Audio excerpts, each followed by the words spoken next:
incrementally as the bytes arrive in the wire।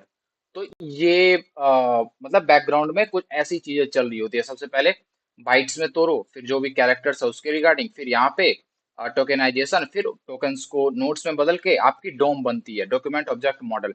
और इसका क्या यूज है ये तो कल मैंने क्लियर कर ही दिया था, ठीक है। कुछ ऐसी होती है आपकी HTML की ट्री स्ट्रक्चर। सबसे टॉप पे बॉडी, जनरली तो HTML होती है, HTML रूट एलिमेंट है, बट मैं कोड से बता रहा हूँ, जो आप कोड भेजते हो उसके थ्रू मैं बता रहा हूँ, ठीक है। तो बॉडी, बॉडी में div, ठीक है। अब div में आपने H1 डाला है, हेडिंग डाली है, पैराग्राफ डाला है, ठीक है, आपकी मर्जी जो भी आप डालो। तो देखो ये पेरेंट है और बॉडी के अंदर div है, तो ये दोनों इसकी चाइल्ड हो गई। फिर इसके अंदर ये चारों चीजें आ रही है ना, तो ये चारों की चारों चीजें इसकी चाइल्ड हो जाएंगी। और फिर इसके अंदर ये आ रहा है तो इसकी चाइल्ड ये हो जाएगी, इसकी ये। और इसका पेरेंट कौन होगा, तो ये होगा, इसका भी पेरेंट ये, इसका भी पेरेंट, इसका भी पेरेंट ये, इन दोनों का पेरेंट ये हो जाएगा, ठीक है। और सिबलिंग्स की मैं बात करूं तो सिबलिंग्स क्या किसको बोलते हैं, सिबलिंग्स उसको बोलते हैं जिसके पेरेंट सेम हो। लाइक बॉडी जो है, उस बॉडी जो है उसकी पेरेंट ये डिव दोनों की पेरेंट कौन है, बॉडी। तो ये दोनों आपस में सिबलिंग हो गए। ये जो भी है H1 है, पैराग्राफ है, जो भी है, इन सब की पेरेंट कॉमन है, बिल्कुल कॉमन है, कौन है, डिव। तो ये सब आपस में सिबलिंग हो गए। तो ये सब जनरल चीजें हैं जब आप यूज करोगे तो। और डोम जो आपकी होती है, डोम ट्री आपने बनाई, कैसे होता है, HTML आया, पार्स करा, पार्स कैसे करा, टोकन में बदला, नोड्स में, फिर ट्री बनी। CSS में भी ऐसा ही होता है, CSS पार्सर आता है और उसको आई मीन टू से स्टाइलिंग रूल्स वगैरह को सेट करता है।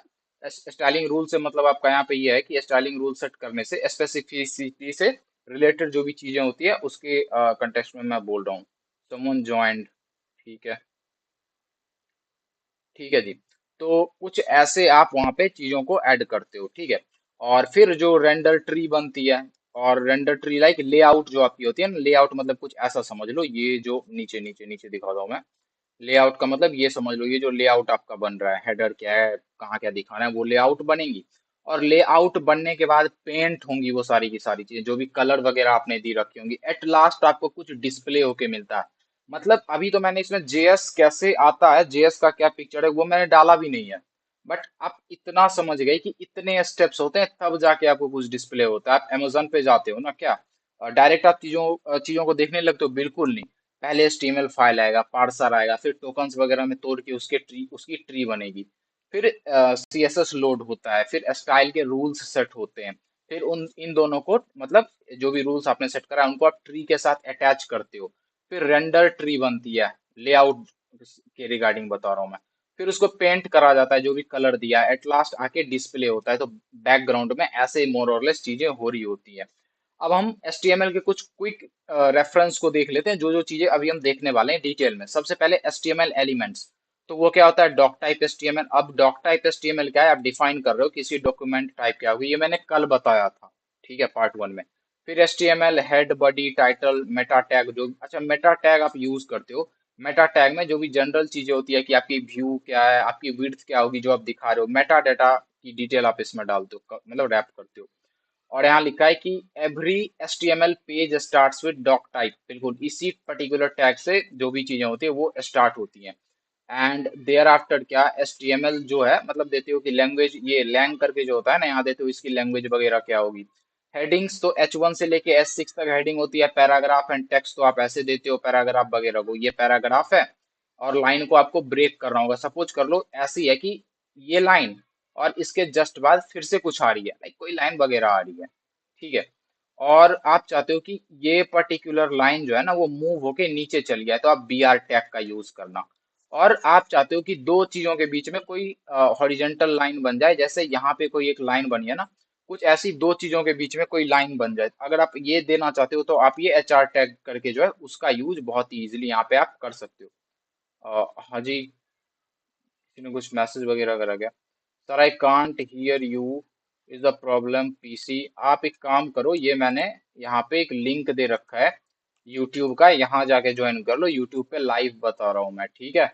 मैंने लिंक दिया है, आप जाके ज्वाइन कर सकते हो। खैर, फिर उसके बाद आप समझ गए P tag, BR tag, HR tag क्यों यूज करते हैं। देखो इन दोनों के बीच में ये लाइन है ना, देखो व्हाइट सी कुछ दिख रही है आपको, ऐसी लाइंस आप कैसे देते हो, तो HR से देते हो। आप HR टैग देते हो तो वहां दो कंटेंट के बीच में लाइन आती है। एट्रीब्यूट्स, तो एक टैग में एट्रीब्यूट्स आप दे सकते हो, क्या क्या, आईडी दे सकते हो, क्लास दे सकते हो, स्टाइल दोगे इनलाइन स्टाइल देने के लिए, टाइटल दे सकते हो आप, लैंग करके जो होती है लैंग्वेज के लिए वो दे सकते हो, सोर्स एचरेफ ये सब तो जो है ये आपकी एचरेफ वगैरह एंकर टैग के लिए होती है और ये इमेज वगैरह में आती है, ठीक है। एंड देयर आफ्टर सीएसएस आपकी इनलाइन होती है, इंटरनल होती है, एक्सटर्नल होती है, ठीक है। टाइप्स तो और भी हैं बट फिलहाल के लिए इतना जान लो काफी है। ये सारी आपकी क्या है, फॉर्मेटिंग टेक्स्ट है, लाइक बी, आपकी बी से बोल्ड हो जाती है, स्ट्रॉन्ग जब आपको इम्फेसिसाइज करके कुछ दिखाना होता है ना, उसको हाईलाइट करके, तो आप स्ट्रॉन्ग का यूज करते हो, इससे इटैलिक हो जाती है आपकी चीजें, small mark etcetera etcetera. Colours आप जनरल कलर्स डायरेक्ट दे दो, स्टाइल इक्वल टू जैसे देते हो कलर इसका रेड ब्लू जो देना है, या फिर आप हेक्स में दे सकते हो या फिर 8 GB में भी दे सकते हो, ये इसकी टाइप्स वगैरह हैं, मतलब कैसे कैसे दे सकते हो। और ये आपकी लिंक टैग होती है यहाँ पे, ठीक है, हाइपर लिंक इसको जनरली हम बोलते हैं अगर आपको पता हो तो, ठीक है, हाइपर लिंक आप इसको बोलते हो। और यहीं पे आप इसका यूज कर सकते हो टारगेट वगैरह देके कि अच्छा आप ये दे रहे हो ना, गौर करना इंपॉर्टेंट चीज है। एंकर टैग तक तो ठीक है कि आप एचएफ में देते हो, आपको जाना कहाँ है, बट कई बार क्या होता है कि आप कुछ क्लिक करते हो और जिस चीज को आपने क्लिक करा है वो किसी दूसरे टैब में जाके खुलेगा, ठीक है। और कई बार होता है आप जिस पेज पे हो उसी पेज में वो पर्टिकुलर चीज खुल रही है, तो वहां क्या होता है, वहां जो टारगेट होता है ना वो कुछ देते नहीं हो, जनरली टारगेट डिफाइन नहीं होता, बट अगर आप टारगेट दे दोगे तो ये किसी और टैब में खुलेगा। यहाँ टारगेट मतलब जब मैं इसके ऊपर क्लिक करूँ तो कहाँ खुलोगे आप। फिर इमेज टैग होता है, इसमें सोर्स होता है एट्रीब्यूट, अल्टरनेटिव के लिए अर्थ देते हो, इसमें आप जनरली टेक्स्ट दे देते हो, फॉर सपोज करो किसी रीजन की वजह से इमेज आ नहीं पाया, आप वहां तक पहुंच नहीं पाए, तो आप अल्टरनेटिव टेक्स्ट दे दोगे। ये एक्चुअली है क्या, कंपनी की लोगो है, इसकी विड्थ क्या है, हाइट क्या है, तो स्टाइल है, बट अल्टरनेटिव टेक्स्ट का यही यूज है, एक्सेसिबिलिटी बढ़ाती है ये। टेबल्स कैसे बनाओगे, तो सबसे पहले टेबल टैग देते हैं, फिर टेबल देखो ये टेबल है, सपोज कर लो आपके पास ये टेबल है, तो टेबल में क्या क्या होंगी, रोज होंगे, ठीक है, पहला रो, दूसरा रो, तीसरा रो, चौथा रो, हर रो में डाटा होगा, और एक रो जो होगा ना टॉप का, वो क्या होगा, वो सिर्फ रो नहीं होगा, मतलब रो तो होगा ही, वो हेडिंग होगी रो की। तो इसी तरह से आप यूज करते हो, सबसे पहले टेबल, उसके अंदर टेबल रो। अब टेबल रो में दो चीज हो सकती है, या तो रो आपकी हेडिंग हो सकती है, या तो रो आपका डाटा हो सकता है। तो फिर टी हेड के लिए आप इसका यूज करते हो, और इसका, और डेटा के लिए डायरेक्ट अगर रो यूज कर रहे हो तो टीडी का यूज करते हो। और ये टेबल बॉडी डिफाइन करने के लिए, और ये उसका फुटर, खैर। लिस्ट दो होती है, ऑर्डर्ड अनऑर्डर्ड, ये मैं दिखाता हूँ अभी आपको, ठीक है। और पेरेंट में आप अगर आपको अनऑर्डर्ड लिस्ट लिखनी है तो पहले लिखोगे अनऑर्डर्ड, और इसके अंदर आपको लिस्ट डिफाइन करनी है तो आप ऐसे लिखते हो एल आई, जो कंटेंट देना है, टैग को क्लोज करो, और फिर इस यू आई टैग को, यूएल टैग को भी आप क्लोज कर दो, कुछ ऐसा। तो आप ऐसे देते हो यहाँ पे, ठीक है। और फिर उसके बाद ये इंपॉर्टेंट है, क्वेश्चंस इसके ऊपर पक्का आते हैं, मैं दिखाऊंगा अभी आपको, आ भी रखें। ब्लॉक एंड इनलाइन एलिमेंट क्या है, सबसे पहले देखो अब ब्लॉक एलिमेंट क्या है, div section article. I know अभी समझने में थोड़ी इशू होगी, बट मैं एग्जांपल देके समझाता हूँ और समझ आएंगे, फिलहाल के लिए ये तो बस इंट्रो है। तो जी डिव का क्या सीन है ना यहाँ पे, कि डिव फॉर एग्जांपल सपोज कर लो कि ये लाइन है यहाँ पे, ठीक है, पूरी लाइन है जो आपकी ब्राउजर में दिख रही है। अगर आपने div यूज करा है, सपोज कर लो आपकी स्क्रीन जहां आप यूज कर रहे हो, ये आपकी स्क्रीन की विड्थ है इतनी सी, ठीक है। तो अगर आपने ब्लॉक वाले एलिमेंट्स यूज करें, लाइक div के अंदर कुछ डिफाइन करा है, सेक्शन के अंदर या आर्टिकल के अंदर या और भी हैं, अगर आपने उसके अंदर करा है ना, तो भले ही सपोज कर लो इतनी जगह खाली रह जाए, ठीक है, भले ही आप सिर्फ इसमें एक वर्ड डिफाइन करते, बट वो पूरी की पूरी लाइन लेगी, विड्थ अपनी पूरी की पूरी लाइन में रखेगी। उसी जगह पे अगर आप कुछ इनलाइन यूज करोगे ना, तो इनलाइन सिर्फ उतना ही विड्थ लेता है जितनी की उसको जरूरत है। अब सपोज कर लो ये आपकी इनलाइन है, एक वक्त के लिए सपोज कर लेते हैं यही लाइन आपकी इनलाइन है, ठीक है, मतलब इनलाइन टैग का यूज करके आपने दिया। इनलाइन टैग कौन कौन सी, स्पेन के अंदर जो लिखोगे उसकी डिस्प्ले इनलाइन होती है, या फिर एंकर टैग, या फिर ये स्ट्रॉन्ग वगैरह के अंदर, खैर। तो जब आप इनलाइन टैग दोगे ना, तो सपोज कर लो अगर वो सिर्फ एक वर्ड है, तो ऐसा नहीं होगा कि वो पूरी की पूरी लाइन को ही लेगी, बिल्कुल नहीं, वो बस इतना ही लेगी जितना उसे लेना है, ठीक है। तो बस यही डिफरेंस होता है कि जो आपके ब्लॉक एलिमेंट होते हैं वो पूरी की पूरी लाइन ले लेती है, और इन लाइन को जितना लेना है लाइक उतनी ही लेगी, लाइक आपने एक वर्ड लिखा है तो सिर्फ वो इतना ही लेगी। बट अगर आप ब्लॉक यूज कर रहे हो तो भले आपने एक वर्ड लिखा है बट वो पूरे के पूरे विड्थ को कवर करेगी, ठीक है। तो ये जनरली डिफरेंस होता है। div और span में जनरल तो यही डिफरेंस है कि div आपकी होती है ब्लॉक एलिमेंट और ये आपकी इनलाइन एलिमेंट होती है, इनलाइन डिस्प्ले दिखाती है कि मतलब इनलाइन डिस्प्ले की प्रॉपर्टी वगैरह दिखाती है। And thereafter class and IDs, तो क्लास और आईडी क्या है, एट्रीब्यूट है। जैसे यहाँ टैग के अंदर आपने स्टाइल दिया है, ठीक है, यहाँ देखो आईडी दी है, क्लास दिया है आपने, तो ये एट्रीब्यूट है। और इसका यूज क्या है, इसका यूज करके आप टारगेट करते हो स्टाइल वगैरह या फिर मैनिपुलेशन करना हो तो जेएस का यूज करके आप कर सकते हो। तो बट इन दोनों में डिफरेंस क्या है, गौर करना। क्लास जो होती है ना आपकी, क्लास कई सारी हो सकती है, ठीक है, क्लास की डुप्लीकेट्स हो सकती है, इन शॉर्ट क्लास की डुप्लीकेट्स हो सकती है, बट आईडी की डुप्लीकेट नहीं देते हम। देखो लिखने का तो आप 10 इंट्रो नाम से आईडी बना दो, बट ऐसा करते नहीं हम जनरली। ये जो कन्वेंशन है उसके अकॉर्डिंग अगर हम चलें तो जो आपकी आईडी होती है ना, यहाँ पे जो आईडी होती है एक्चुअली आपकी, वो आईडी यूनिक होनी चाहिए। क्लास सेम हो सकता है, अगर एक पी टैग है इसमें आपने क्लास हाईलाइट दिया है तो दो चार पी टैग में भी आप हाईलाइट दे सकते हो, मतलब जो जो हाईलाइट से जुड़ी हुई होंगी वो। बट आईडी सबकी डिफरेंट रखना इंपॉर्टेंट है, आईडी यूनिक होनी चाहिए, मैं फिर से बोल रहा हूँ, ठीक है। And there are class and IDs, उसके बाद आई फ्रेम्स आते हैं। कई बार आपने देखा होगा कई वेबसाइट्स पे कि यूट्यूब की वीडियोस उस पर्टिकुलर वेबसाइट पे एम्बेडेड होती है, कैसे हो रहा होता है, तो इस टैग के वजह से होता है। HTML5 में ये दिया गया था शायद आई फ्रेम। और इसमें आप सोर्स में अगर यूट्यूब वीडियो की लिंक कॉपी करके डाल दोगे ना, तो यूट्यूब वीडियो की जो मतलब यूट्यूब वीडियो जो है वो वहाँ के आई मीन टू से एम्बेड हो जाता है। यही सोर्स देते हैं, देखो किसी यूट्यूब वीडियो का यहाँ पे सोर्स दिया गया है, वीडियो का लिंक कॉपी करके हाइट विड्थ जो दोगे उसी के अकॉर्डिंग आपके साइट पे चलेगी। फॉर एग्जांपल आप जब जाते हो अपने डैशबोर्ड में, ठीक है, जो भी कोर्सेस आपने ले रखी होंगी सबकी वीडियोस आती हैं। सपोज कर लो मैड वन में आप वीक टू में गए तो HTML की वीडियो है, तो वहां देखते हो जो वीडियो होती है वो वीडियो एक्चुअली अपलोडेड कहाँ है, यूट्यूब पे अपलोडेड है, बट वो दिख कहाँ रही है, तो आपके स्टूडेंट डैशबोर्ड में दिख रही है। कैसे, इसी पर्टिकुलर लिंक की हेल्प से, आई मीन से इसी पर्टिकुलर टैग की हेल्प से, यूट्यूब वीडियो की लिंक कॉपी करके यहाँ पे उन्होंने डाल रखी है, ठीक है।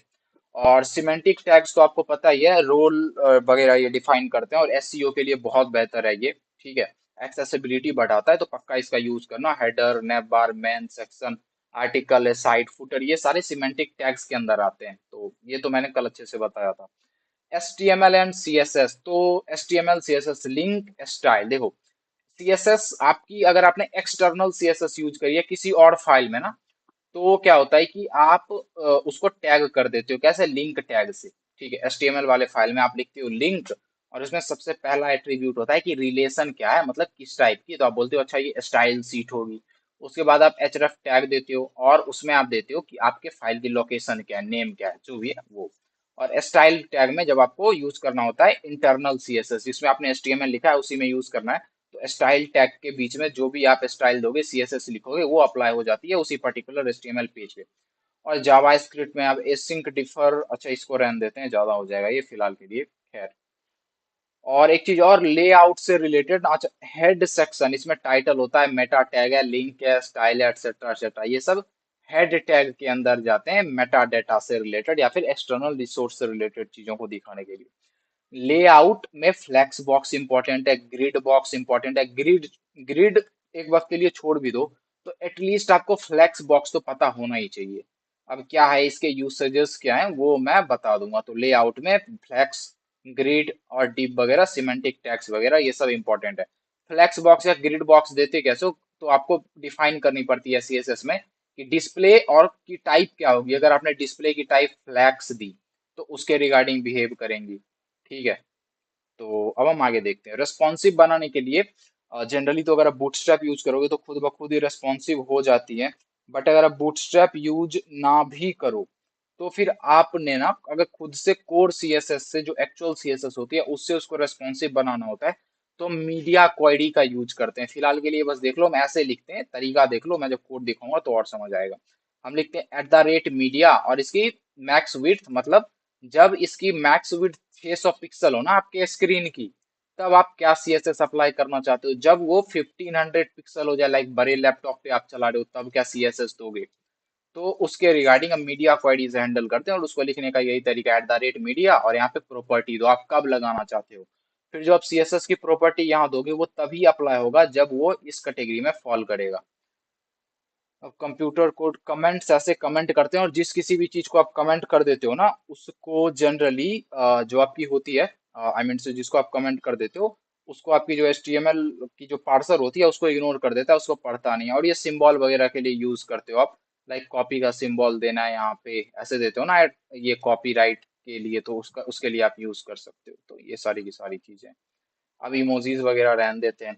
Non semantic HTML, semantic HTML, फर्क साफ है, मैंने कल भी बताया था। सिमेंटिक का क्या काम है, सिमेंटिक HTML मतलब सिमेंटिक टैग का यूज करना। HTML5 में ये चीजें आई थी जनरली। तो इसका काम है, इसमें जो टैग्स आई ना, उसका काम है रोल से डिफाइन करना। फॉर एग्जाम्पल देखो, यहाँ डिव को पता ही नहीं ये हेडर है फुटर है क्या। हेडर मतलब जो टॉप पे आ रहा है, नेव बार जहाँ पे आप होम वगैरह देते हो नेविगेट करने के लिए, साइड बार हो गया, फिर आपका मेन आ जाता है। मेन कंटेंट के अंदर आर्टिकल, फिगर, पैराग्राफ, हेडिंग जो देना है दो। और जो सबसे नीचे होता है जहाँ लिखा रहता है कॉन्टैक्ट अस, और भी कई लिंक्स डाले रहते हैं, उसको हम फुटर बोलते हैं। ठीक है, बहुत सीधी सी बात। और जहां तक मैं इसकी बात करूं सिमेंटिक HTML की, तो इसके जो भी टैग्स हैं वो सारे बहुत इंपॉर्टेंट है, SEO फ्रेंडली है, मशीन रीडेबल है। ठीक है। और हर एक का अपना अपना रोल है, अगर मैं जनरल टर्म में बात करूं तो।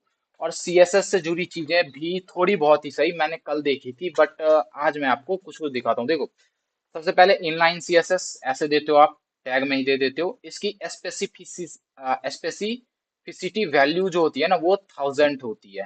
ठीक है, गौर करना। आईडी सेलेक्टर की 100 होती है, क्लास सेलेक्टर की 10 होती है, एट्रीब्यूट सेलेक्टर की 10 होती है। स्यूडो, अब आप बोलोगे स्यूडो क्लास क्या है, तो अभी बस आप सुन लो कि स्यूडो क्लास कुछ होता है, मैं एग्जांपल दूंगा तो ही ये चीजें समझ में आएंगी। तो उसकी 10 होती है। एलिमेंट या टैग सेलेक्टर की जो वैल्यू होती है वो 1 होती है। सूडो एलिमेंट की वैल्यू 1 है। यूनिवर्सल सेलेक्टर आप दोगे तो उसकी वैल्यू बिल्कुल 0 होती है। अब ये सब है क्या। और कॉम्बिनेटर सेलेक्टर और डिसेंडेंट्स वगैरह आप यूज करते हो, लाइक कुछ ऐसा, कईयों को साथ में कंबाइन वगैरह करके, या फिर डिसेंडेंट वगैरह, तो वो पर पार्ट के अकॉर्डिंग कैलकुलेट होती है। बट अगर आप चाहते हो कि जितनी भी अब तक मैंने चीजें डाली है, मतलब स्टाइल करने के लिए जिन जिन को मैंने टारगेट करा है, उन सब से ऊपर भी एक ऐसी चीज है जिसकी स्पेसिफिसिटी जो होती है, स्पेसिफिसिटी जो वैल्यू होती है वो सबसे ज्यादा होती है। ऐसे जो आप लिख दोगे ना, ऐसे एक्सक्लेमेशन साइन और इम्पोर्टेंट, तो इसकी वैल्यू सबसे ज्यादा हो जाएगी। सबको ये ओवरराइड कर देगा। आप बोलोगे क्या बोल रहा हूँ, मैं दिखाता हूँ मैं क्या बोल रहा हूँ। फर्ज कर लो कि यहाँ पे कोई आपकी टैग थी जिसकी आईडी नेव बार है। आईडी को कैसे लिखते हैं, ऐसे हैश। आप आईडी दोगे ना जो भी, तो उसको ऐसे लिखोगे। टैग का नेम भी नेव हो सकता है, तो मैंने आईडी दे रखी है। आईडी का नेम कुछ भी दे सकते थे, आईडी का नेम। देखो, मैंने आईडी का नेम भी दिया है, क्लास का नेम भी दिया है। क्लास का नेम कैसे देते हो, तो ये पॉइंट ऐसे करके आप देते हो, तो जो दोगे क्लास का नेम टारगेट होगा। फिर मैंने टैग भी दिया है। फिर मैंने यहाँ पे स्यूडो क्लासेस जो है वो भी दिया है, और मैंने कलर अप्लाई करा है। अब बोलो किस पे अप्लाई होगा। तो यहीं पे ना ये चीजें पिक्चर में आती हैं। अगर सपोज कर लो एक डिव है, उसमें आपने क्या करा है कि सपोज कर लो इस डिव में एक आईडी भी है, मैंने आईडी का नेम दे दिया div1। ठीक है। और मैंने यहाँ पे स्टाइलिंग करनी शुरू की, मैंने बोला हैशटैग div1, जो कि अपन लोग की आईडी है, मैंने जो यहाँ दिया है div1। और अब मैं स्टाइल कर रहा हूँ, अब मैं यहाँ कलर बोलता हूँ, भाई रेड दे दे। ठीक है। उसके बाद यहाँ देखो, अच्छा कलर यहाँ रेड ऑलरेडी है, तो मैं बोलता हूँ जी ग्रीन दे दो भाई। मैंने बोला जी ग्रीन दे दो। ठीक है।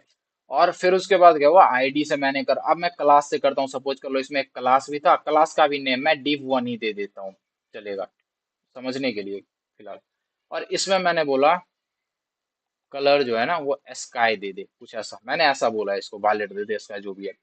उसके बाद आपने एट्रीब्यूट वगैरह को भी, मतलब एट्रीब्यूट जिसमें टाइप इक्वल टू टेक्स्ट है, कुछ ऐसा देते हो ना। जैसे बटन में जब भी आपने देखा होगा, जो हम फॉर्म में बटन डिफाइन करते हैं तो उसकी टाइप हम सबमिट देते हैं, तो वैसे भी आप टारगेट कर सकते हो कि ऐसे एट्रीब्यूट को सेलेक्ट करो जिसमें टाइप इक्वल टू टेक्स्ट दे रखा है। तो आपके ऊपर डिपेंड करता है। अब बताओ, इसमें भी मैंने डिव के ऊपर कितने तरीकों से CSS अप्लाई करा। एक इनलाइन, दूसरी आईडी से, तीसरी क्लास से। बट अप्लाई कौन सी होगी फिलहाल, फिलहाल तो इनलाइन वाली होगी, क्योंकि इसकी वैल्यू सबसे ज्यादा होती है। ठीक है। और अगर ये इनलाइन नहीं होती, फिर आईडी वाली होती, क्योंकि इसकी जो वैल्यू होती है वो 100 होती है, स्पेसिफिसिटी वैल्यू 100 होती है। फिर क्लास वाली, ऐसे करते करते आप नीचे जा सकते हो। और यूनिवर्सल सेलेक्टर को आप ऐसे देते हो, लिखते हो स्टार, और इसके अंदर जो भी सीएसएस डिफाइन करते हो ना वो सब पे अप्लाई हो जाती है यूनिवर्सली, क्या बॉडी क्या पैराग्राफ लाइक सब पे। इसीलिए इसकी सबसे कम होती है। जीरो है मतलब ये मत समझना इसकी कोई वैल्यू है ही नहीं। आप इन सब में से कोई मत दो, सिर्फ इसको दे दो तब ये काम कर जाएगा, ठीक है।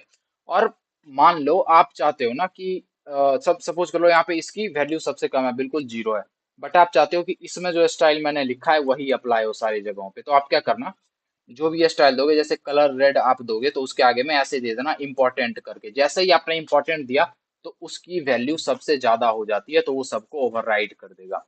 तो सीएसएस के लिए ये जो भी चीजें थी ये इंपॉर्टेंट थी, जो भी अभी जस्ट मैंने एक्सप्लेन करी, ठीक है। और अब तक तो ठीक है। अब हम देखते हैं इसके कोड को। तो ये मैं यहाँ कोड, मैंने एक फाइल ली है, देखो आप अगर देख पाओगे तो मैंने एक फाइल बनाई, इसमें दो चीजें, index dot H T M L और style dot C S S, ठीक है। और मैंने ये फाइल बनाई और यहाँ से लाइव कर दिया था मैंने इसको। अगर मैं इसको बंद करके अगेन करूँ तो देखो मैंने यहाँ से लाइव कर दिया है, और लाइव करा तो ये यहाँ पे आ चुका है। तो अब इसमें मैंने जो भी कल आपको बताया था, पहले मैं उसका बहुत रैपिडली लाइक इंट्रो दे देता हूँ ताकि आप बेहतर समझ पाओ। तो मैंने कहाँ से बोला था देखने के लिए, तो मैंने जी बोला था W3 स्कूल पे जाओ, और W3 स्कूल पे जाके आप देखो W3 स्कूल जो है ना, आप HTML करके कुछ ऐसा सर्च कर लो, ठीक है। और मोस्ट ऑफ आप में से कई लोग HTML से परिचित हो, तो डेट्स वाई जो HTML की चीजें हैं उसको मैं बहुत रैपिड वे में बताने वाला हूँ, ठीक है। But prior to that let me check. ठीक है जी, ठीक है, ठीक है। और कुछ पूछना वगैरह हो तो आप चैट में भी डाल सकते हो, या फिर मीट पे तो आप ज्वाइंट हो ही लाइव, तो आप वहां से भी पूछ सकते हो, ठीक है।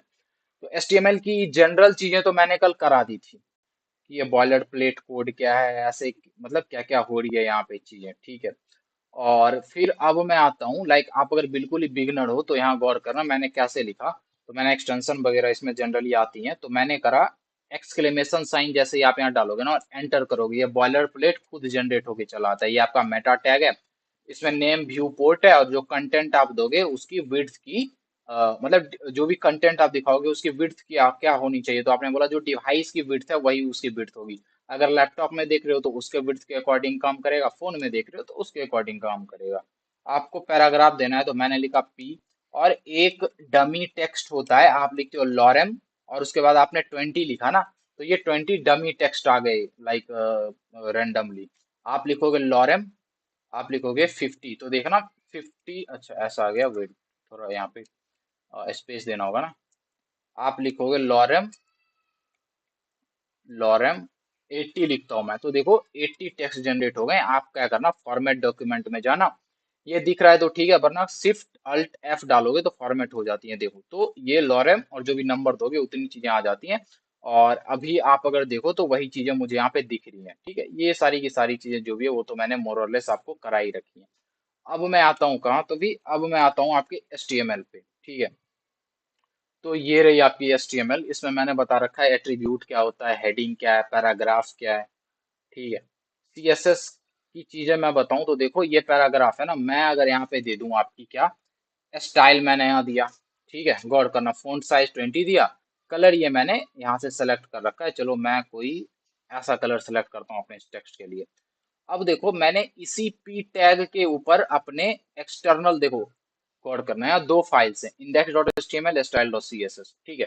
और यहाँ पे मैंने पी टैग को टारगेट कर रखा है कि जो पी टैग है ना उसके ऊपर ये स्टाइल दे दो, कलर ब्लू दे दो, फॉन्ट साइज, लाइन हाइट जो भी है वो दे दो आप। और मैंने क्या करा, मैंने यहाँ इंटरनल आई मीन टू से इनलाइन सी एस एस भी दे रखा है, ठीक है। अब बताओ कौन सा अप्लाई होगा, तो जाहिर सी बात है मैंने बता रखा है इनलाइन सी एस एस की वैल्यू सबसे ज्यादा होती है, तो यही अप्लाई होगा।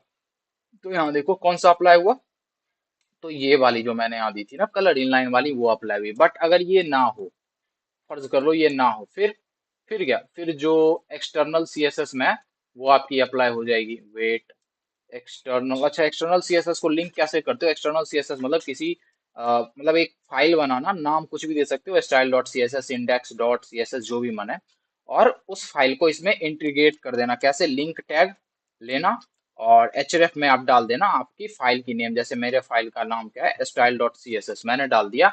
अब इसमें जो भी मैं सी एस एस लिखूंगा ना वो यहाँ पे आ जाएगा एट लास्ट आपका। देखो मैंने टेक्स्ट का कलर ब्लू दिया था, तो यहाँ पे ब्लू दिख भी रहा है, तो ऐसे मोर और लेस चीजें चलती हैं। बट अगर मैं इनलाइन दे दूं यहाँ पे, अगर मैं इनलाइन दे दूं तो इनलाइन की चीजें अप्लाई होंगी। व्हाट इफ, देखो ये हो गई आपकी एक्सटर्नल सीएसएस, ये हो गई इनलाइन।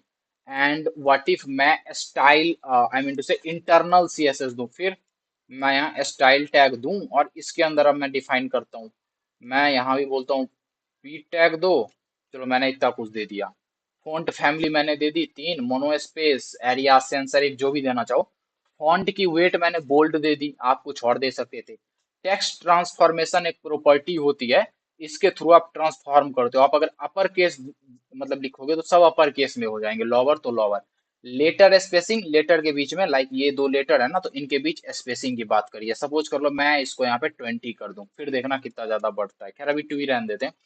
टेक्स्ट डेकोरेशन मैंने अंडरलाइन दिया है, मतलब टेक्स्ट को डेकोरेट करना है, जो भी टेक्स्ट आ रही होंगी उसके नीचे एक अंडरलाइन आ जाएगा, ठीक है। और टेक्स्ट डेकोरेशन कलर मैंने ये दिया है, तो अंडरलाइन जो आएंगी उसकी कलर ये होंगी। तो अब देखो गौर करना, मैंने इनलाइन सीएसएस भी दे रखी है, इंटरनल सीएसएस भी दे रखी है स्टाइल टैग के अंदर, एक्सटर्नल सीएसएस भी दे रखी है जिसको मैंने यहाँ लिंक कराया है। अब बताओ कौन सा अप्लाई होगा, गौर करना कौन सा अप्लाई हुआ है यहाँ पे। यहाँ पे सबसे पहले मैं अगर इसके अंडरलाइन वाले कलर को चेंज कर दूं, तब देखो कौन सा अप्लाई हुआ है। मैं यहाँ पे कलर की प्रॉपर्टी भी डाल देता हूँ, ठीक है। और मैंने यहाँ डाली कलर की प्रॉपर्टी, और मैं इसको कोई और दे देता हूँ। मैंने इसको इस कलर में दे दिया है यहाँ पे, ठीक है। अब देखते हैं कौन सा अप्लाई हुआ, गौर करना, इंपॉर्टेंट चीजें मैं बता रहा हूँ। यहाँ मैंने क्या दिखाया था, यहाँ मैंने दिखाया था कि इनलाइन की स्पेसिफिसिटी सबसे ज्यादा होती है, सबसे ज्यादा होती है। आप खुद देखो ना, मैंने इनलाइन की जो कलर दी थी, जो मैंने इन लाइन में कलर दिया था वही कलर आपके टेक्स्ट की है, जाहिर सी बात है। एक्सटर्नल सीएसएस तो आया नहीं। अब देखो कि मैंने दिया क्या क्या था। इंटरनल इनलाइन सीएसएस में मैंने दिया था फॉन्ट की साइज, जो कि इसमें नहीं है, तो उसने इसी से फॉन्ट की साइज ले ली। फिर मैंने दिया था लाइन हाइट 1.5, सपोज करो मैं इसको 6.5 देता हूँ, फिर क्या होगा। देखो लाइन के बीच में दो, मतलब जो आपकी होंगी ना, दो लाइन्स है, उनके बीच में इतनी की डिफरेंस आ गई, इतना ज्यादा डिफरेंस आ गया। खैर, और फिर उसके बाद मैंने कलर बोला है, तो देखो कलर की प्रॉपर्टी दोनों में है, तो वो किसकी प्रॉपर्टी को ज्यादा वैल्यू देगा, इनलाइन वाले की ज्यादा वैल्यू देगा, डेट्स वाई ये कलर। अब गौर करना, फॉन्ट की वेट बोल्ड है, ये चीज मैंने इसमें डिफाइन नहीं करी है कि फॉन्ट की वेट बोल्ड होगी या फिर क्या होगी। तो देखिएगा, अच्छा इनलाइन सीएसएस में तो ये डिफाइंड है ही नहीं, तो मैं इसकी प्रायोरिटी सबसे ज्यादा दूंगा, ठीक है। डेट्स वाई उसने फॉन्ट वेट बोल्ड लिया। टेक्स्ट ट्रांसफॉर्मेशन मैंने इसमें कुछ दिया नहीं, डेट्स वाई उसने अपर केस दे दिया। लेटर स्पेसिंग मैंने कुछ दी नहीं, डेट्स वाई उसने खुद से ही लेटर के बीच में स्पेस जो है ना, देखो 2-2 पिक्सल का, यहाँ देखो ये स्पेस 2-2 पिक्सल का दो लेटर के बीच में दे दिया। तो जी मुद्दा ये है कि इम्पोर्टेंट है प्रॉपर्टीज। देखो यहाँ मैंने कलर दे रखी है, यहाँ भी दे रखी है, तो इसकी स्पेसिफिसिटी ज्यादा होती है इनलाइन सीएसएस की, तो उसने इसको लिया, इसको तरजीह दिया यहाँ पे कि इसका कलर मैं अप्लाई करूंगा।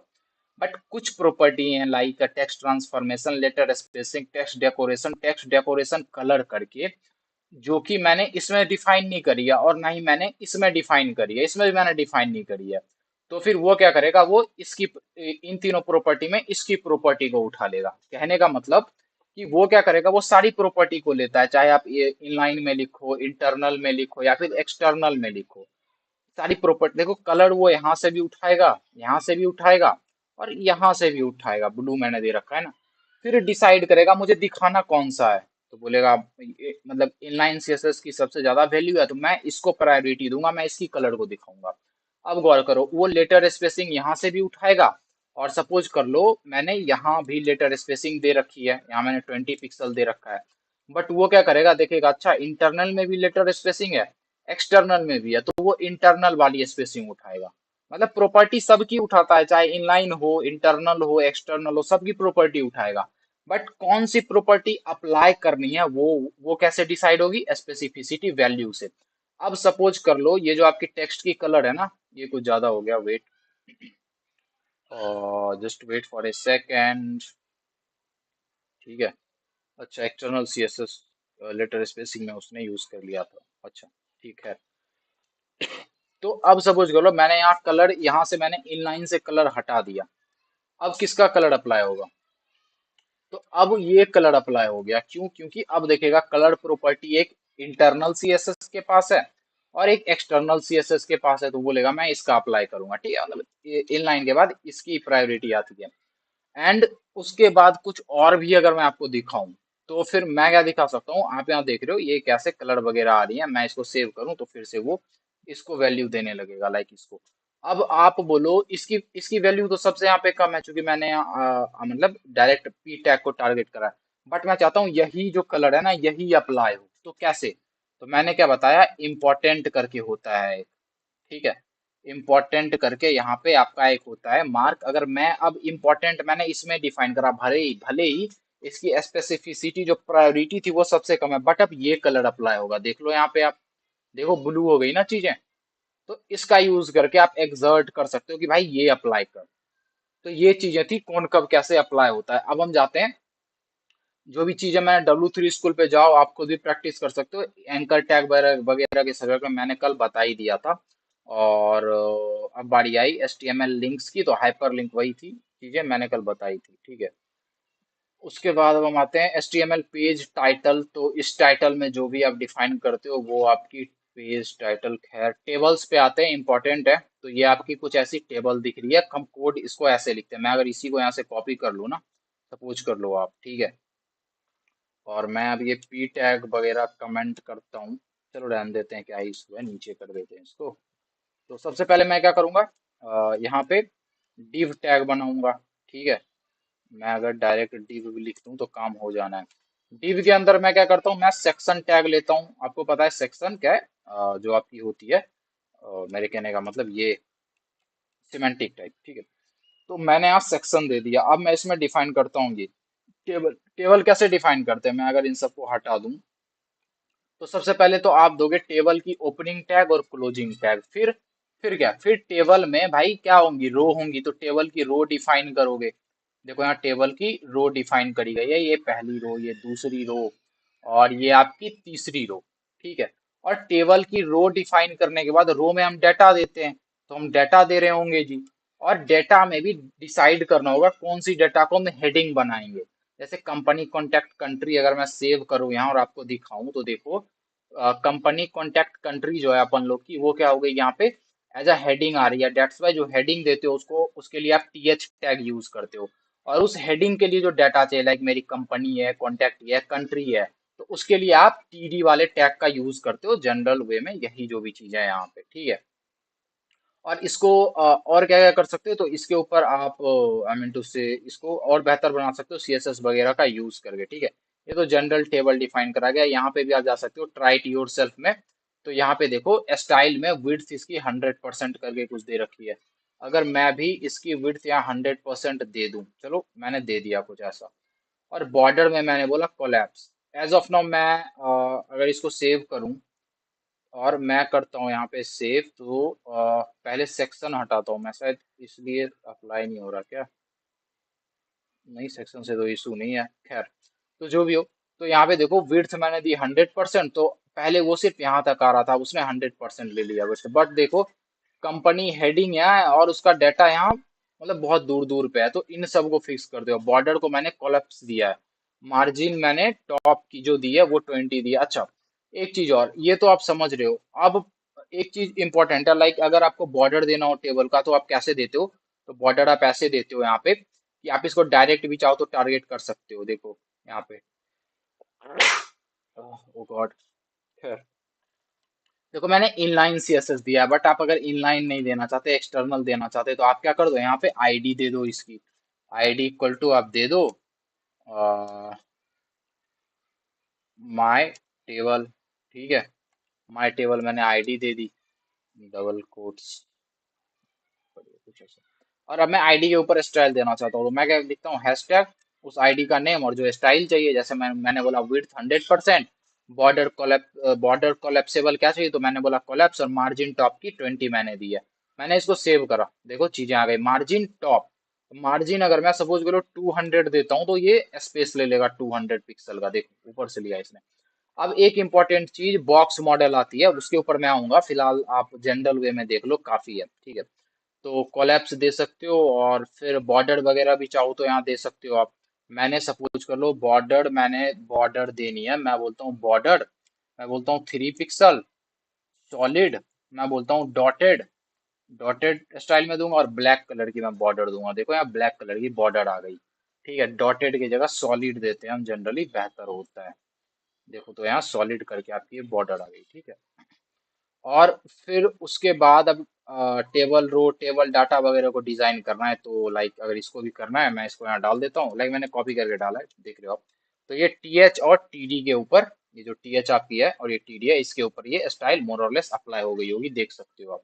और स्टाइल मैंने क्या डाला है कि बॉर्डर दे दो और बॉर्डर की रेडियस दे दो। बॉर्डर की रेडियस मतलब कितनी ज्यादा वो जो बॉर्डर है ना, वो कितनी ज्यादा चौड़ी होगी, कुछ ऐसा उसका जो लाइन देते हो बॉर्डर पे। ठीक है, और ये सारी की सारी वैल्यू है कि आप डॉटेड दोगे कैसा दिखेगा, डैश दो दे सकते हो, सॉलिड बॉर्डर दो, डबल, अगर मैं यहाँ पे डबल दे दूं यहाँ पे बॉर्डर, डबल मैं बोलता हूँ। ठीक है, मैंने बोला डबल दे रहा हूँ मैंने करा इसको सेव। देखो डबल डबल लाइन आ गई ना यहाँ पे। ठीक है, तो ऐसे हो रही होती है चीजें। और भी है हिडन आउटसेट वगैरह वगैरह, देख सकते हो आप। आउटसेट बाहर से बॉर्डर पड़ता है। ठीक है, बॉर्डर की कलर डिफाइन कर सकते हो आप, ऐसे बॉर्डर की कलर हम ऐसे देते हैं। ठीक है, और जनरली देखो यहाँ मैंने बॉर्डर की कलर कुछ ऐसी दे दी, तो वो तो अप्लाई हो ही जाएगी। बट इंडिविजुअली आप बॉर्डर की कलर डिफाइन कर सकते हो, कोई इशू नहीं है इसमें। देखो बॉर्डर की कलर आपने इंडिविजुअली जो डिफाइन करी वो आ गई, इसको ओवरराइड कर दिया उसने। ठीक है जी, ठीक है। बॉर्डर की टेबल साइज की बात करें तो उसमें ये प्रॉपर्टीज आपकी होती है। इसमें आप विड्थ वगैरह दे सकते हो, कैसे क्या अप्लाई करना है। ठीक है, टेबल हेडर देख लो आप यहाँ पे। टेबल हेडर की प्रॉपर्टीज तो कुछ खास है नहीं। हाँ, आपको आई मीन से इसको टेक्स्ट जो इसकी अलाइनमेंट है इसको रखनी का है, ये दे सकते हो। फॉर एग्जांपल अभी देखो टेक्स्ट अलाइनमेंट इस सबकी इस तरफ है ना, लेफ्ट में। अब मैं क्या करता हूँ, मैं इसकी जो है, मैं इसको करता हूँ सेंटर। मैंने इसको जैसे ही सेंटर करा, देखो सारी चीजें सेंटर में आ गई हैं। अब आ गई ना सेंटर में, पहले इस तरफ चिपकी हुई थी। मैं अगर टेक्स्ट अलाइनमेंट राइट कर दूं तो सारी चीजें राइट में आ जानी है। देखो सारी चीजें राइट में आ गई। तो अलाइनमेंट के लिए आप टेंशन फ्री होके यूज कर सकते हो इसका। ठीक है, तो ये चीजें तो मैंने आपको बताई दी। अब आती है पैडिंग एंड स्पेसिंग, बट उससे पहले ना आपको ये जानना जरूरी है कि ये जो बॉर्डर बॉक्स है वो है क्या। ठीक है, आप क्या करना, इंस्पेक्ट क्लिक करना। ठीक है, और इंस्पेक्ट क्लिक करने के बाद यहाँ शायद लेआउट है, वेट, कंप्यूटेड, एग्जैक्टली कंप्यूटेड में जाओ। तो यही आपकी होती है बॉर्डर बॉक्स। ठीक है, ये हर एक पेज की होती है, कहीं भी आप हो जाओ, ऐसा नहीं, लाइक किसी भी वेबसाइट पे, यूट्यूब वगैरह पे। तो सबसे देखो, अगर मैं आपको दिखाऊं तो ये जो है ना आपका, ये आपका कंटेंट है जो भी आपको लिखना है। ठीक है, अगर आपको, और आपकी ये बॉर्डर है, बॉर्डर, और आपको अपने कंटेंट को अपने बॉर्डर से दूरी देनी है, तो पैडिंग दोगे। आप पैडिंग दोगे तो वो इंटरनली चीजों को दूर करती है। बॉर्डर तो बॉर्डर है, और बॉर्डर से बाहर आपको दूरी चाहिए तो आप मार्जिन देते हो। फॉर एग्जांपल मेरे कहने का मतलब ये रहा, सपोज कर लो यहाँ पे आप कि आपकी एक कंटेंट है। ठीक है, आपने लिखा नेम, आपने लिख दिया न्यूज चैनल का, आपने लिखा स्काई न्यूज। ठीक है, इसको आपने पैराग्राफ में दे दिया, ये पैराग्राफ है, दिख रहा है आपके स्क्रीन पे। तो क्या होगा, ये तो आपकी बॉर्डर हो गई है यहाँ पे। ठीक है, बॉर्डर। ठीक है, बॉर्डर हो गई। और ये आपकी जो बाहर की टोटल कंटेंट है, आपने एक दिया है, ऐसी कई और चीजें भी होंगी, एक दो कार्ड और भी हो सकती हैं। तो देखो यहाँ जो आपकी स्पेस है ना, ये स्पेस इंटरनली जो स्पेस है इसके अंदर, ठीक है, इसको आप बोलते हो पैडिंग। ठीक है, क्या बोलते हैं जी, पैडिंग बोलते हैं। इंटरनली जो आपकी स्पेस है, ये सब जो भी है, इसको पैडिंग बोलते हैं। और मार्जिन किसको बोलते हैं, मैं अगर बोलूं कि भाई 3 पिक्सल की पैडिंग ले ले, तो मैं बोल रहा हूँ इसके अंदर 3 पिक्सल की पैडिंग ले ले। मैं बोलूं अगर 3 पिक्सल की मार्जिन ले ले, तो वो बॉर्डर के बाहर 3 पिक्सल लेगा। तो ऐसे हो गई अब चीजें। वेट, हाँ, तो अगर ये है ना कुछ ऐसा, तो फिर अब क्या हुआ कि अब चीजें ऐसे हो गई हैं। अब वो बाहर से 3 3 पिक्सल का स्पेस ले लेगा। ठीक है, तो ऐसे आप मार्जिन और पैडिंग वगैरह को अप्लाई करते हो, जो कि यहाँ पे दिखाया गया है आपका कंटेंट। और कंटेंट और बॉर्डर के बीच देखो, ये जो है ना आपकी ये वाली, ये ये जो लाइन है ये वाली, इसको आप बॉर्डर बोलते हो। तो कंटेंट और बॉर्डर के बीच जो डिस्टेंस है उसको पैडिंग बोलते हैं। ठीक है, बॉर्डर के बाहर जो कंटेंट है उससे जो डिस्टेंस है उसको मार्जिन बोलते हैं। तो जो था यही था जनरल टर्म में, मैं बताऊं तो। ठीक है, यहाँ पे फॉर एग्जांपल आप इसके ऊपर जाना, मैं इसको इंस्पेक्ट करता हूँ, इसकी जो है ना ये, देखो यहाँ खुल के आ गई। इंस्पेक्ट करते हो तो क्या होता है कि जो भी आपकी साइट पे चीजें आप उस पे पहुंच सकते हो। मैं यहाँ आ गया, अब गौर करना यहाँ क्या क्या है। मैं बोल रहा हूँ कंटेंट, कंटेंट क्या क्या है, देखो यहाँ क्या क्या लिखा है। यहाँ लिखा है एक्सरसाइज और कुछ आपकी ये जो भी चीजें वो बना रखी हैं। कंटेंट, अब मैं बोलता हूँ पैडिंग क्या है। देखो अभी मैंने कंटेंट बताया क्या, इसमें पैडिंग कहाँ दे रखी है, तो देखो ये जो है ना हाईलाइटेड चीजें, देखो ये कंटेंट थी और इसके बाद जो स्पेस है इसके बॉर्डर से वो पैडिंग हो गई, तो ये पैडिंग है आपकी। जो भी आपकी यहाँ पे दिख रही होती है अभी यहाँ पे, उसी को आप क्या बोलते हो, पैडिंग बोलते हो, ठीक है। तो इसी को आप वेट, हाँ खैर, तो ये आपकी कंटेंट है, ये पैडिंग हो गई और ये आपका बॉर्डर हो गया।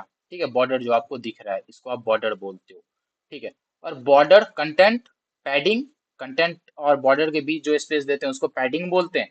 और पैडिंग के बाद आपकी आती है बॉर्डर, और बॉर्डर से जो बाहर की स्पेसिंग लेते हैं उसको मार्जिन बोलते हैं। ठीक है, तो ये देखो ये आपकी मार्जिन हो गई जो दिख रहा है, मार्जिन कुछ खासा दे नहीं रखा है।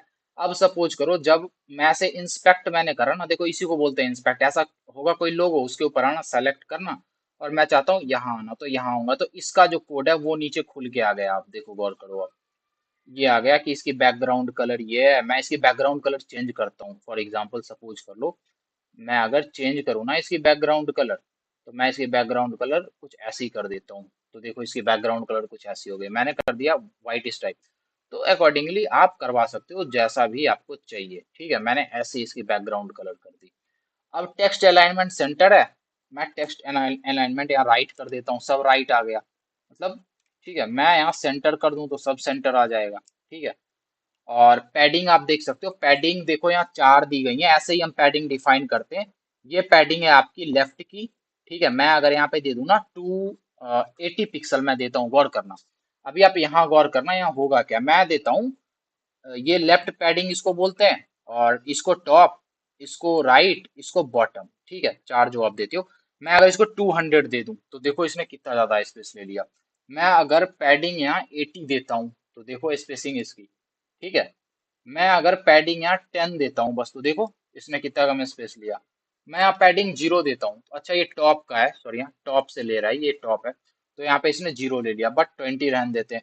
अब इसको देखते हैं, मैं अगर इसको 0 कर दूं ना, तो देखो ये इसमें आके यहाँ पे सट जाता है। तो सबसे पहले टॉप, फिर राइट, फिर बॉटम, फिर लेफ्ट की पैडिंग, लेफ्ट में जो पैडिंग दे, तो मैं इसको 40 दूं तो यहाँ से बहुत ज्यादा इसने डिस्टेंस ले लिया। मैं 400 दे दूं, फिर देखो इसने कितनी दूर यहाँ से ले लिया इंटरनली। ठीक है, मार्जिन तो बॉर्डर के बाहर पड़ता है ना, बॉर्डर के अंदर से ये डिस्टेंस ले रहा है। ठीक है, और सबसे पहले जो हम देते हैं वो क्या होता है, टॉप की पैडिंग, उसके बाद राइट साइड की पैडिंग, फिर बॉटम की पैडिंग है ये। मैं अगर 80 दूं तो देखो 90 देता हूँ, नीचे से उसने स्पेस ले ली। मैं 900 कर दूं, फिर देखो नीचे से उसने कितनी स्पेस ले ली है। ठीक है, तो ये सीन है आपका पैडिंग का, और ये आपकी राइट की, लेफ्ट की पैडिंग होती है सबसे लास्ट वाली। तो पैडिंग आप ऐसे डिफाइन करते हो, और ऐसे ही हम मार्जिन भी ऐसे ही डिफाइन करते हैं। जो सबसे पहले देते हैं वो टॉप का होता है, फिर आपकी राइट आती है, मतलब सबसे पहले टॉप, फिर राइट, फिर बॉटम, फिर लेफ्ट, कुछ ऐसा। ठीक है, और बॉर्डर की रेडियस मतलब बॉर्डर की सपोज कर लो यहाँ 50 पिक्सल है, और इसको अगर मैं बढ़ाता जाऊं, ठीक है, सबसे पहले तो मैं यहाँ बॉर्डर की अगर प्रॉपर्टी दे दूं इसमें, मैं लिखता हूँ बॉर्डर। ठीक है, और मैं इसमें बोल देता हूँ यहाँ पे 6 पिक्सल सॉलिड रेड। देखो रेड कलर की बॉर्डर आ गई। ठीक है, तो इंस्टेड आप इसमें कोड लिखो, ठीक है, इसमें कोड लिखो और चला चला के देखो। आप क्या करना, कोई वेबसाइट खोलना, इंस्पेक्ट खोलना, मॉडल बॉक्स पे जाके उस पे जो भी सीएसएस ऑलरेडी अप्लाइड है ना उसके ऊपर प्रैक्टिस करो यहाँ पे। इससे ज्यादा बेहतर कुछ नहीं होगा अगर आपको एचटीएमएल सीएसएस के ऊपर कमांड चाहिए। खैर, तो यहाँ मैंने रेड कलर की दे दिया। अब मैं बॉर्डर रेडियस सपोज कर लो बढ़ा रहा हूँ, अब मैं बढ़ाता हूँ, तो मैं जितना ज्यादा बॉर्डर रेडियस बढ़ाऊंगा ना, देखो पहले बॉर्डर रेडियस सपोज कर लो 10 पिक्सल है। ठीक है, तो ये इसकी जो एजेस हैं देखो कितनी शार्प है। अब मैं जैसे जैसे इसको बढ़ाऊंगा तो ये राउंड होता जाएगा। देखो मैं बढ़ा रहा हूँ यहाँ से, देखो आप बढ़ रही हैं, और ये धीरे धीरे राउंड होता जा रहा है। ठीक है, अगर मैं इसको परसेंटेज में दूं, मैं बोलूँ 50%, पिक्सल में दो, परसेंटेज में दो, तो ये बिल्कुल राउंड हो जाता है। मैं इसको अब जैसे जैसे बढ़ाऊंगा तो जनरली ये राउंड ही रहेगा। खैर, तो ऐसे आप बॉर्डर वगैरह देते हो, मैं 20 पिक्सल कर देता हूँ यहाँ पे। ठीक है, पिक्सल, तो ये यूनिट है, पिक्सल होता है, आरईएम होता है, ईएम होता है। फिलहाल आप पिक्सल परसेंटेज जानो, मोर देन इनफ है। तो ऐसे चीजों को आप मोर और लेस यहाँ पे दे रहे हो तो अप्लाई कर रहे होते हो। अब मैं हटाता हूँ, वापस आ गया मैं, देखो ये चीजें अप्लाई हो चुकी हैं, बट ये परमानेंट नहीं होती, जब मैं रिफ्रेश करूंगा तो ये चला जाएगा आपका, ठीक है। अब टेबल में पैडिंग स्पेसिंग कैसे देते हो, तो बस पैडिंग समझ रहे हो आप, पैडिंग इंटरनली जब देनी है, देखो यहाँ पैडिंग विथ स्पेसिंग, पैडिंग दोगे तो डिस्टेंस मतलब इंटरनली ले रहा है, देखो हेलो लिखा है ना, इस टेक्स्ट को देखो अपने बॉक्स के अंदर, इसमें चारों तरफ से डिस्टेंस ले रखा है, ठीक है। स्पेसिंग दोगे तो बॉक्स अपने अगल बगल से डिस्टेंस ले लेगा। तो यही सारी की सारी प्रॉपर्टी है। एक चीज और, पैडिंग जो आप दोगे तो ऐसे भी आप दे सकते हो, लाइक पैडिंग टॉप। इंडिविजुअली आप देखो, या तो ऐसे डिफाइन कर दो, मैं दिखाता हूँ, या तो आप पैडिंग को ऐसे डिफाइन कर दो कि जी ये जो है ना, ये पैडिंग टॉप की है, बॉटम की है, या फिर आप सीधे ऐसे दो, आई मीन टू से इसमें शॉर्ट हैंड इसको बोलते हैं, आप सीधे ऐसे दो और इसमें डिफाइन कर दो। टॉप की पैडिंग देनी है तो यहाँ सबसे पहले जो देंगे वो पैडिंग टॉप पे लगती है। फिर राइट की पैडिंग देनी है तो यहाँ जो देंगे वो राइट में लगेगी। फिर लेफ्ट में फिर बॉटम में लगेंगी, फिर लेफ्ट में लगेंगी। तो आप ऐसे दो या फिर इंडिविजुअली ऐसे डिफाइन करो, इसका मतलब है पैडिंग टॉप, इसका मतलब है पैडिंग बॉटम, इसका मतलब है पैडिंग लेफ्ट, इसका मतलब है पैडिंग राइट, ठीक है। आई होप चीजों को आप समझ रहे हो कैसे क्या यहाँ पे चीजें हो रही हैं, ठीक है। और फिर कॉलम और रो स्पैन आप यूज करते हो जनरली इन सब के बीच डिस्टेंसिंग वगैरह के लिए। तो ये सब बेसिक चीजें आप खुद देख लेना, ठीक है। मैं मूव करता हूँ नेक्स्ट लिस्ट की तरफ। देखो लिस्ट दो टाइप की होती है, ordered list, unordered list. Ordered list में ना आप बुलेट पॉइंट दे सकते हो, bullet point item 1 item 2 star दे सकते हो, और भी स्टाइल्स होती हैं। बट अनऑर्डर्ड लिस्ट में आप देते हो नंबरिंग, कि भाई 1 पे फर्स्ट आइटम है, 2 पे सेकंड आइटम है, 3 पे थर्ड आइटम है, फोर्थ पे कुछ ऐसे नंबरिंग करके। कैसे डिफाइन करते हैं, अनऑर्डर्ड लिस्ट डिफाइन करना होगा तो आप लिखना यूएल, ठीक है, ओपनिंग क्लोजिंग टैग, और उसके अंदर एल आई टैग दे देना, पहला एल आई टैग, दूसरा तीसरा। और जो भी आप दोगे वो आपको दिखेंगी जनरली। मैं अगर यहाँ पे दिखाऊं आपको, राइट योर सेल्फ में जाके खुद भी देख सकते हो, तो देखो ये आपकी अनऑर्डर्ड लिस्ट है। मैं अगर यूएल है, चूंकि यूएल से क्या होता है अनऑर्डर्ड, इसीलिए बुलेट पॉइंट आ रहा है, मैं ओएल दे दूं, फिर देखो ये ऑर्डर्ड लिस्ट बन गया। तो आप ऐसे चीजों को टेस्ट करो, समझो, ठीक है। ठीक है जी। और उसके बाद एक डिस्क्रिप्शन लिस्ट भी आता है, बट फिलहाल के लिए दो चीजें, वो दोनों चीजें मोर देन इनफ है, डिस्क्रिप्शन लिस्ट वगैरह रहने देते हैं, ऑर्डर्ड अनऑर्डर्ड। अब ये इंपॉर्टेंट आया, ब्लॉक और इनलाइन, डिफरेंस क्या है देखते हैं। देखो ये सारी की सारी ब्लॉक लेवल एलिमेंट्स आपकी होती है, इसके अंदर जो भी लिखोगे, वेट, हाँ, जस्ट वेट,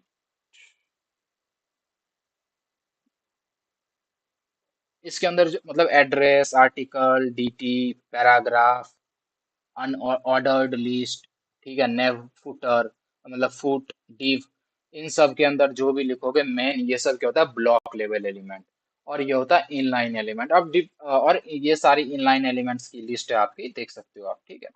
अब हम देखते हैं दोनों में डिफरेंस। फर्ज करो मैं करता हूँ ट्राई इट योरसेल्फ, गौर करना है यहाँ पे। मैंने क्या बोला है जी, मैंने बोला है एक पैराग्राफ में कि हेलो वर्ल्ड, ठीक है, सही है। दूसरे में मैं बोलता हूँ हेलो वर्ल्ड वन, और इसमें मैं बोलता हूँ हेलो वर्ल्ड टू, ठीक है। बोला मैंने हेलो वर्ल्ड वन और हेलो वर्ल्ड टू, कुछ ऐसा। तो अब गौर करना, हेलो वर्ल्ड इतना सा टेक्स्ट है, और इसमें मैंने क्या दे रखा है, स्टाइल बॉर्डर वगैरह दे रखी है, और ये पी टैग है, और ये डिव टैग है, और ये ब्लॉक लेवल डिस्प्ले करते हैं, ब्लॉक एलिमेंट होते हैं, ब्लॉक एलिमेंट की प्रॉपर्टी डिस्प्ले करते हैं। तो देखो हेलो वर्ल्ड वन को सिर्फ इतना स्पेस चाहिए, बट इसने पूरी की पूरी लाइन ऑक्यूपाई कर रखी है, ठीक है। तो इसको पूरा लाइन चाहिए। हेलो टू बस इतना सा है, बट इसको पूरा लाइन चाहिए। सपोज करो मैं इसको, इसमें और भी कई चीजें लिख देता हूँ, तो अब क्या होगा, तो अकॉर्डिंगली अब ये और भी लाइंस ले लेगा यहाँ पे, ठीक है। तो मोर और लेस चीजें यहाँ पे होती हैं ऐसे। देखो इसको सिर्फ इतना स्पेस चाहिए, बट इसने पूरी ले ली। अब सपोज कर लो एक वक्त के लिए स्पेन टैग यही होता, फिर मैं इसके जगह पे स्पेन टैग देता हूँ। वो इनलाइन होता है, इनलाइन में क्या होता है कि वो बस उतना ही जगह लेगा जितना उसको चाहिए। देखो स्पेन टैग ने बस इतनी सी आई मीन टू से स्पेस ली है, उसके बाद खाली छोड़ दी है। तो कुछ ऐसा होता है। अब ये स्पेन टैग है, ये तो इतना सा स्पेस लेगा। और सपोज करो मैं इसके अंदर डिव टैग डाल दूं, फिर मैंने यहाँ डिव टैग डाल दिया। अच्छा span, wait wait wait, span को क्लोज भी तो करना होगा, एग्जैक्टली exactly। हाँ अब ठीक है, अब ठीक है। देखो स्पेन ने सिर्फ इतना स्पेस लिया, और पी टैग ने इतना ले लिया, मतलब ब्लॉक लेवल पूरी की पूरी विड्थ लेती है, और स्पेन बस उतनी लेती है। सपोज करो एक वक्त के लिए कि मैं क्या करूं, मैं इसमें डिव डाल देता हूँ, क्योंकि डिव क्या है आपकी, तो जो आपकी डिव है वो है आपकी ब्लॉक लेवल एलिमेंट। मैंने अब डिव डाल दिया है इसके अंदर, ठीक है। और मैंने यहाँ पे जैसे ही div डाला ना, ठीक है जी, मैंने जैसे ही div डाला तो यहाँ तक तो ये लेगा, इनलाइन शो करेगा, बट इसके बाद ये नेक्स्ट लाइन में आएगा। देखो, हेलो वर्ल्ड तक तो ठीक था यहाँ तक। फिर उसके बाद उसने क्या करा, उसके बाद ना उसने हेलो वर्ल्ड ये जो मैंने लिखा है इसको उसने न्यू लाइन में डाला और उसने पूरी की पूरी लाइन कैप्चर कर ली। फिर ये जो आ रहा है इसने अपना स्पेस लिया। अब सपोज करो मैं इसको भी एस पेन बना देता हूँ, फिर इसको भी मैंने इन लाइन दे दिया, फिर क्या, फिर इसको जितना स्पेस चाहिए उतना ही लेगा। तो ये इंपॉर्टेंट है दोनों के बीच डिफरेंस। और ये सारे टैग्स हैं, एल आई वगैरह हो गया, तो ये टेबल हो गया, ये सब ब्लॉक लेवल होते हैं। यूएल मतलब ordered list, unordered list, paragraph, और ये जो भी आपकी होती है ये सब आपकी क्या है, ब्लॉक, और ये इनलाइन होती है। दोनों के बीच डिफरेंस मैं मान के चलता हूँ आपको मोर और लेस समझ आया हो, ठीक है, ना आया तो आप पूछ सकते हो। फिर डिव आपकी क्या होती है, ब्लॉक लेवल, ठीक है, पूरी स्पेस लेगी ये। तो ये इन सारी चीजों को डिव क्या है, एक बॉक्स टाइप का होता है। यहाँ चार चीजें दिखानी थी तो मैंने एक बॉक्स लिया डिव, और उसके अंदर दिखाई लंदन से जुड़ी चीजें, फिर ओस्लो से, फिर रोम से जुड़ी चीजें। तो डिव को आप एज अ बॉक्स कंसिडर कर सकते हो। HTML क्लासेस, तो जो भी आप क्लास देते हो, सपोज कर लो यहाँ इसमें आपने क्लास सिटी दी होगी ना एट्रीब्यूट में, div में, हेडिंग में, जिस किसी में भी देनी है दो। और इस क्लास के ऊपर स्टाइल करना हो तो कैसे करते हैं, हम लिखते हैं डॉट उस क्लास का नेम और फिर जो स्टाइल जैसे CSS लिखते हैं वो। फिर आती है आईडी। अगर आपने आईडी कुछ दे रखी है, देखो यहाँ पे H1 में आईडी ये दे रखी है माई हेडर करके। इसको आपको टारगेट करना होता है तो आप लिखते हो क्या, हैश टैग और माई हेडर करके कुछ ऐसा। अब आई फ्रेम्स के ऊपर आते हैं। आई फ्रेम्स का क्या काम है, तो आई फ्रेम्स के ऊपर आप जो भी लिंक डालोगे ना, ये यहाँ पे जो भी सोर्स में डालोगे वो आपको दिखेंगी वहां पे। मैं ट्राइट योर सेल्फ में सपोज कर लो जाता हूँ, ठीक है, और एक वक्त के लिए मैं आता हूँ अपने YouTube पे, ठीक है। मैं YouTube पे आया और मैं कोई वीडियो उठाता हूँ रैंडम सा।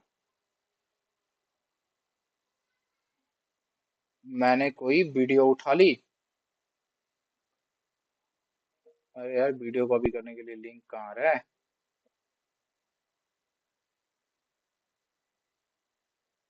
वेट, चलो मैं इसी को कॉपी करता हूँ।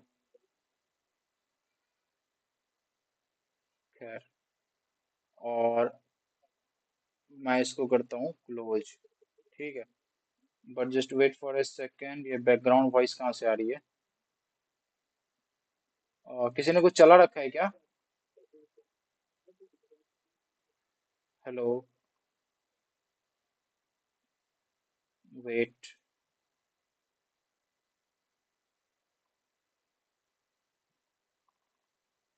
अच्छा वेट।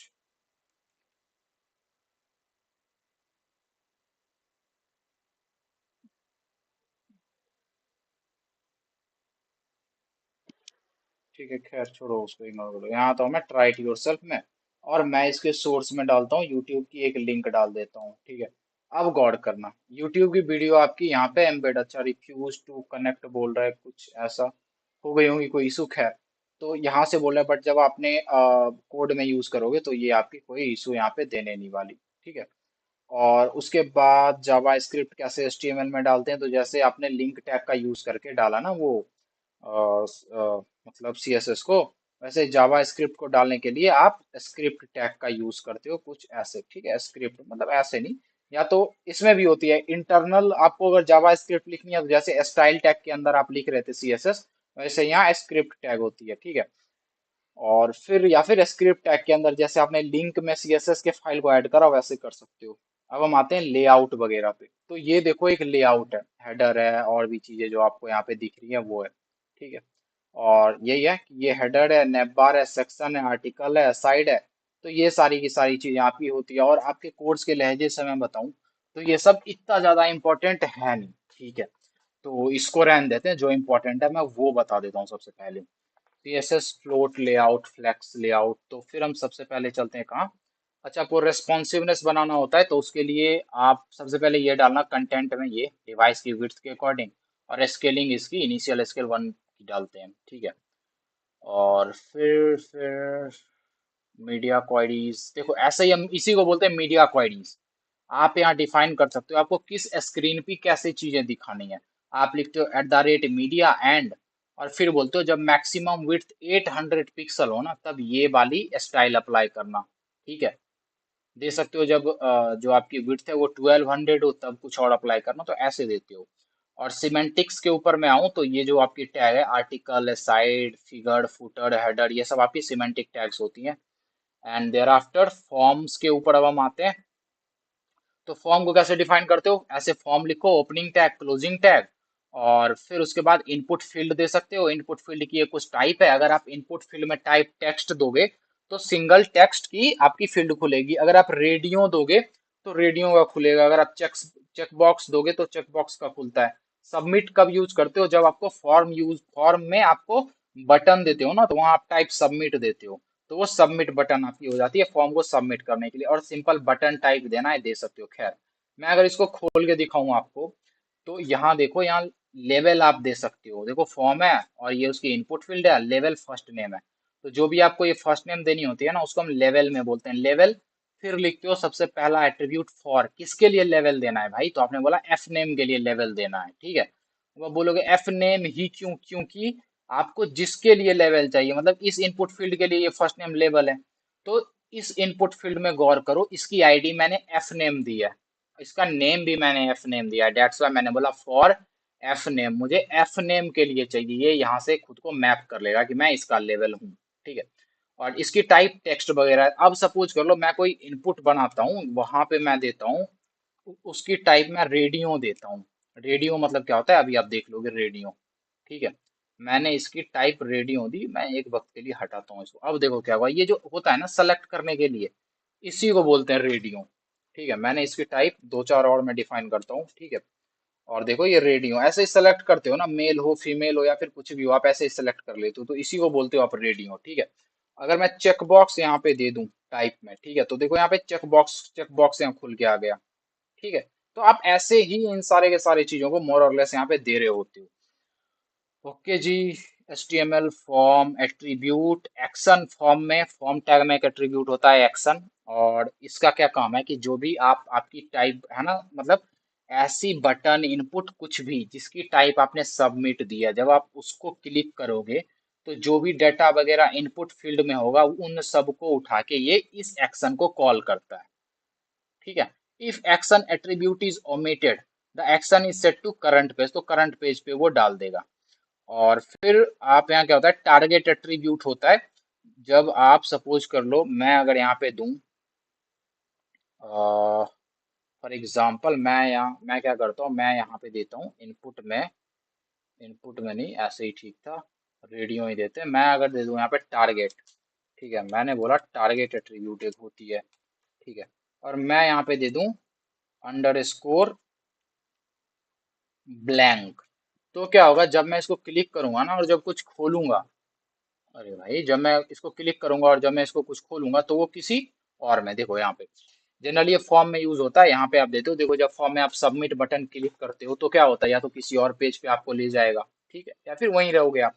तो वो कैसे डिसाइड होता है, सेल्फ पे ही रहोगे या किसी और पेज पे जाओगे, ऐसे। जब आप अंडर स्कोर ब्लैंक लिखोगे तो रिस्पॉन्स जो होगा फॉर्म सबमिट करने के बाद वो आपको न्यू विंडो या फिर टैब में दिखेगा। सेल्फ करोगे तो उसी पेज पे दिखेगा, पेरेंट करोगे तो पेरेंट पे दिखेगा। यहाँ पे टारगेट में ब्लैंक दिया है, अब मैं इसको यूज करके दिखाता हूँ। टारगेट में ब्लैंक दिया, ब्लैंक में क्या होता है कि आपकी न्यू विंडोज में दिखती है। अब मैं सबमिट के ऊपर क्लिक करता हूँ तो देखो न्यू विंडोज यहाँ खुल के चली आई ना। ठीक है, और अब सपोज कर लो मैं यहाँ सेल्फ देता हूँ, अंडर स्कोर सेल्फ बोलता हूँ मैं इसको रन करता हूँ, मैं सबमिट करता हूँ, तो यहीं पे जो भी रिस्पॉन्स आना था यहाँ पे आया। तो ऐसे हो रही होती है। मैं यहाँ पेरेंट देता हूँ, फिर क्या होता है देखते हैं, पेरेंट देता हूँ तो फिर वो उसका जो पेरेंट था वहां चला गया। तो ये टारगेट का यूज होता है कि मैं क्लिक करूँ तो रिस्पॉन्स वाली चीजें कहाँ खुलेंगी आपकी। ठीक है, खैर, HTML फॉर्म एलिमेंट इनपुट हो सकता है, लेवल क्या होता है समझ रहे हो, सेलेक्ट क्या होता है, टेक्स्ट एरिया। तो टेक्स्ट एरिया का क्या सीन है, वेट वेट, अच्छा ये देखो, आपको ऐसी चीजें बनानी हो ना, ये ड्रॉप डाउन की प्योर HTML से तो ऐसे ही बनती हैं। सिलेक्ट टैग देना, ठीक है, सपोज चलो मैंने सिर्फ सेलेक्ट टैग दिया और कुछ नहीं दिया है, आईडी मैंने कार्स दिया और मैंने यहाँ लेवल लगा रखा है। लेवल में एक एट्रीब्यूट होता है फॉर, वो टारगेट करता है कि किसके लिए लेवल लगा रहे हो, तो मैंने बोला उसके लिए लगा जिसकी आईडी कार्ड होगी। आईडी किसकी कार्ड है, इसकी अब इसके अंदर अब जो अभी देखो मैं इसको ओपन करूं तो कुछ नहीं आएगा, बट जैसे ही मैं इसके अंदर ऑप्शन में जो जो चीजें लिखूंगा ऑप्शन टैग में, ऑप्शन इसकी वैल्यू ये, इसकी वैल्यू ये, अब मैं इसको अगर रन करूं तो देखो यहाँ पे आ गई हैं चीजें, ठीक है। तो ऐसे आप इसका यूज करते हो। और ठीक है ठीक है ठीक है जी। टेक्स्ट एरिया, इसका क्या काम है पता है? कई बार क्या होता है, छोटे टेक्स्ट फील्ड में आप लिख नहीं पाते। आप कई बार गए होंगे रिव्यू वगैरह लिखने के लिए अमेजन वगैरह पे, तो आपको बहुत बड़ा टेक्स्ट एरिया खुल के आता है, इनपुट बॉक्स। इसको आप चाहो तो बड़ा भी कर सकते हो। तो वो कैसे आता है? इसी टेक्स्ट एरिया से, ठीक है। टेक्स्ट एरिया डालते हो तो वो यहाँ पे आ जाता है टेक्स्ट एरिया के कारण। HTML इनपुट टाइप, तो ये इनपुट टाइप है button, checkbox, file, hidden, search, जो भी है डाल सकते हो, देख के आप यहाँ पे। HTML फॉर्म, एट्रीब्यूट, इतना जानना काफी है, खैर। ठीक है जी, तो ये सारी की सारी चीजें थी जो भी मैंने अभी आपको बताई। अब मैं आता हूँ फ्लेक्स बॉक्स पे, बट यहाँ तो फ्लेक्स बॉक्स का कुछ दे ही नहीं रखा। Just wait for a second. ये CSS की चीजें, फ्लेक्स बॉक्स शायद, if I am not wrong. HTML flex box example देखता हूँ मैं, कोई मिल जाए। HTML CSS flex box exactly W3 school पे ये सारी की सारी चीजें हैं। तो फ्लेक्स बॉक्स का यूज क्या होता है देख लो, इंपॉर्टेंट है, क्वेश्चंस आते हैं इसका यूज करके, ठीक है। तो जी CSS की ये चीजें, बट CSS में मैंने ये सब बताया नहीं। मतलब देखो CSS की चीजें तो साथ ही साथ थोड़ी बहुत बता दी, बॉर्डर कैसे देते हो, और बैकग्राउंड कलर देना होगा तो कैसे दोगे, लिखोगे बैकग्राउंड हाइफन कलर, जो भी कलर दोगे वो बैकग्राउंड में अप्लाई हो जाएंगी, ठीक है। और उसके साथ साथ बैकग्राउंड में आपको इमेज लगाना है तो बैकग्राउंड इमेज और SRC के अंदर आप इसको दे दोगे। तो ऐसे ये सारी की सारी चीजें अप्लाई हो जाती है मोर और लेस आपकी, ठीक है। और आपको अगर शॉर्ट हैंड प्रॉपर्टी का यूज करना है, मतलब इन सबको एक ही लाइन में लिखना है, तो सीधे बैकग्राउंड दो और अप्लाई कर लो उसको। बैकग्राउंड कलर देनी है तो ऐसे देना, बैकग्राउंड हाइफन जो कलर देना है वो, यहाँ देखो, यहाँ पे इसकी कलर ये हो गई। मैं अगर रेड दूं ना यहाँ पे बैकग्राउंड ऐसे करके, तो ये रेड हो जाएगा, देखो। और इसी को मैं अगर आपको अपने कोड पे अप्लाई करके दिखाऊं, तो सपोज कर लो मैंने इस पी टैग में ये कलर दिया, तो देखो यहाँ पे क्या हुआ, रेड हो गई टेक्स्ट की जो बैकग्राउंड थी। मैं इसी को माई टेबल में बोलता हूँ जी, बैकग्राउंड कलर मुझे ये चाहिए, तो टेबल आपका रेड हो गया पूरा, ठीक है। तो आप ऐसे देते हो इसमें बैकग्राउंड कलर वगैरह, ठीक है। उसके बाद बैकग्राउंड में सपोज कर लो आपको इमेज लगाना है, तो कैसे लगाओगे, देखो यहाँ पे बैकग्राउंड में कोई कलर नहीं दिया है, बैकग्राउंड में इमेज लगा रखा है, तो आप लिखते हो बैकग्राउंड हाइफन इमेज URL, और इसके अंदर अपने इमेज की लोकेशन लिंक जो भी है वो डाल दो, वो इमेज आपकी आ जाएगी, ठीक है। सपोज कर लो मैं कोई इमेज सर्च करता हूँ, रैंडम इमेज जो आ जाए, रैंडम इमेज मैंने लिखा है, तो ये इमेज सपोज कर लो यहाँ पे आ रहा है, ठीक है। मैं इसकी लिंक कॉपी कर लेता हूँ, अगर आपके सिस्टम में नहीं है, मैंने कॉपी इमेज लिंक करा। अब मैं बोलता हूँ एज अ बैकग्राउंड इसको दिखाओ, ठीक है। दूं तो देखो ये वाली एज अ बैकग्राउंड आ गई। हाँ ये रिपीट वगैरह हो रही है, उसको इग्नोर करो, ऑब्जेक्ट फिट डालने से ये फिक्स होगा, बट ये देख लो आप कैसे हो रही है। अब बैकग्राउंड रिपीट हो रहा है, बिल्कुल पहले जो दिया हम रिपीट हो रहा है ना, आप चाहते हो वो रिपीट, आई मीन टू से हॉरिजेंटली हो, ठीक है। हॉरिजॉन्टली मतलब मैंने ऐसे डाला, देखो अभी ऐसे भी रिपीट हो रही है, ऐसे ऐसे भी, मैंने सिर्फ हॉरिजॉन्टली डाला, अब देखो सिर्फ ऐसे रिपीट हो रही है, लाइक हॉरिजॉन्टली। अगर मैं रिपीट वाई डालू ना तो सिर्फ वर्टिकली रिपीट होगी, देखो सिर्फ वर्टिकली रिपीट होगी, ठीक है। तो ऐसे आप डाल रहे होते हो। और इसकी शॉर्ट हैंड वगैरह इग्नोर करो। बॉर्डर कैसे देते हैं मैंने बता ही दिया आपको। बॉर्डर की टाइप है ये, बॉर्डर स्टाइल जो भी दो, डॉटेड दो, डैश दो, सॉलिड दो, डबल, ग्रूव, तो ये सब देके आप खुद भी चेक कर सकते हो। देखो डॉटेड दोगे तो ऐसी बॉर्डर दिखेगी, डैश्ड में ऐसी, सॉलिड ऐसी, डबल बॉर्डर ऐसी। अब बाकी जो भी है आप देख लो, ठीक है। बॉर्डर की विड्थ कैसे देते हैं पता ही है आपको, बॉर्डर विड्थ ऐसे डिफाइन कर दो, ठीक है। बॉर्डर की स्टाइल सॉलिड है, विड्थ 5 पिक्सल 10 पिक्सल जो भी देना है वैसे दे दो। बॉर्डर की अगर इन सबको आपको शॉर्ट हैंड में लिखना है एक ही लाइन में, तो ऐसे लिख दो, बॉर्डर की विड्थ 5 पिक्सल दो, टाइप उसकी सॉलिड दो, और जो कलर है उसको रेड दे दो। तो आप ऐसे भी दे सकते हो। अगर मैं CSS मार्जिन के ऊपर आऊं, तो मार्जिन क्या होता है आपको पता है। मैं ट्राइट योरसेल्फ में जाता हूँ, अब मैं सपोज कर लो मार्जिन है ना, मैंने मार्जिन टॉप, यहाँ देखो मैं गौर करना, मैं 200 देता हूँ, तो ये कंटेंट है, ये देखो ना ऊपर से 200 नीचे आ जाएगा, खिसक के नीचे आ गया। तो मार्जिन बॉर्डर से बाहर स्पेसिंग आप देते हो, ठीक है। मार्जिन का मतलब है मार्जिन टॉप, मार्जिन बॉटम, या तो आप ऐसे दे दो अलग अलग, या फिर आप डायरेक्ट दे दो, आप दो मार्जिन 40 पिक्सल, लाइक सबसे पहले किस 40 पिक्सल मैंने दिया तो ये किस पे लगेगा, टॉप पे। फिर मैंने अगर 60 पिक्सल दिया तो ये किस पे लगेगा, राइट पे, फिर बॉटम पे, फिर लेफ्ट पे, फिर राइट पे, फिर बॉटम पे, फिर लेफ्ट पे। ठीक है, कुछ ऐसा। और फिर ऐसे। अब मैंने करा इसको, देखो अकॉर्डिंगली इसने ले लिया यहाँ पे। बाय द वे मैं इसको हटाता हूँ पहले वाले को। अब इसको लेना चाहिए, मैं अगर इसको 400 पिक्सल दे दूं तो ये नीचे शिफ्ट हो जाएगा। नीचे शिफ्ट हो गया, देखो ठीक है। तो या फिर इंडिविजुअली आप ऐसे एक एक करके दो, आपकी मर्जी, आप जैसे भी देना चाहते हो। तो इसको बोलते हो आप मार्जिन। ठीक है, कैसे दे रहे हैं हम समझ लो। पैडिंग में क्या होता है, इंटरनली स्पेस लेता है ये पूरा। देखो मार्जिन आप देते हो तो क्या होता है, ये बॉर्डर है ना, ये जो इस कलर की दिख रही है, इसके बाहर से स्पेस नहीं लेता। पैडिंग इंटरनली स्पेस लेता है। तो आप पैडिंग दे सकते हो अपने according, padding top, padding bottom, padding right. Short form में लिखना है तो डायरेक्ट ऐसे लिख दो। ठीक है, इसका मतलब है जब आप ऐसे लिखते हो तो इसका मतलब है कि टॉप की पैडिंग 25 पिक्सल, राइट और लेफ्ट की पैडिंग 50, कुछ ऐसा। और ये अगर आप 3 देते हो तो, वरना अगर आप 4 दे रहे हो तो ये टॉप होगा, और ये राइट, और ये बॉटम, ये लेफ्ट, कुछ ऐसा। ठीक है, आउटलाइन रहने देते हैं, सीएसएस टेक्स्ट के ऊपर जाते हैं। तो ये टेक्स्ट की फॉर्मेटिंग वगैरह है, कलर टेक्स्ट की जो भी आप दोगे वो। और टेक्स्ट अलाइनमेंट आपको कहाँ देना है, टेक्स्ट 3 4 प्रॉपर्टीज है। टेक्स्ट अलाइन लास्ट, डायरेक्शन, आप सिर्फ टेक्स्ट अलाइन वगैरह देख लो, सेंटर लेफ्ट जहां भी दोगे टेक्स्ट वहां आपका चलाएगा। अगर आपने टेक्स्ट अलाइन जस्टिफाई दे रखा है, देखो यहाँ पे टेक्स्ट अलाइन जस्टिफाई दिया है तो उसको जहां स्पेस मिलेगा जस्टिफिकेशन के अकॉर्डिंग आ जाता है जनरली।